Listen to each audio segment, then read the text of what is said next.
Australia সিরিজের জন্য দল ঘোষণা করেছে বিসিবি। 4 বছর পর জাতীয় দলে ফিরেছেন মোসাদ্দেক হোসেন সৈকত। নিউজিল্যান্ডের বিপক্ষে ওয়ানডে সিরিজে ভালো করতে না পারায় বাদ পড়েছেন আফিফ হোসেন। আগের সিরিজের দল থেকে এসেছে পরিবর্তন, আরও একটা, মাহিদুল ইসলাম অঙ্কনের জায়গায় দলে ফিরেছেন নুরুল হাসান সোহান।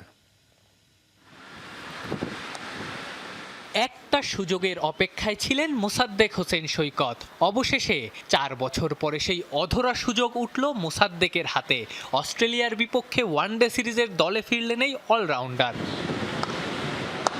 অধিনায়ক মেহেদী হাসান মিরাজের মতো একই ধরনের ক্রিকেটার হওয়ায় আগের নির্বাচকরা মোসাদ্দেককে বিবেচনা করেননি। তবে বর্তমান নির্বাচক প্যানেল আর মোসাদ্দেককে আশাহত করেনি।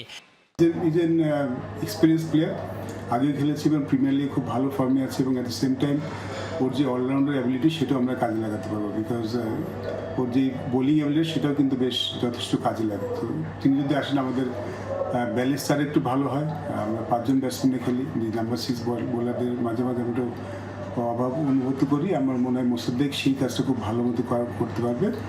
তাকে জায়গা দিতে গিয়ে বাদ পড়েছেন আফিফ হোসেন। নিউজিল্যান্ডের বিপক্ষে ওয়ানডে সিরিজে ভালো করতে না পারায় আফিফের এই বাদ পড়া। আগের সিরিজের দল থেকে এসেছে আরও একটা পরিবর্তন, মাহিদুল ইসলাম অঙ্কনের জায়গায় দলে ফিরেছেন নুরুল হাসান সোহান। অঙ্কনকে আমরা খুব বেশি সুযোগ দিতে পারিনি আনফর্চুনেটলি, এবং আফিফকেও ইনাফ সুযোগ দিয়েছে সেটাও আমি বলতে পারবো না। I think it is a little more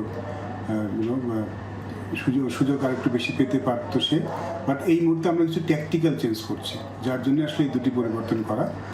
অস্ট্রেলিয়ার বিপক্ষে বাংলাদেশের প্রথম ওয়ানডে 9 জুন মিরপুর শেরেবাংলা স্টেডিয়ামে।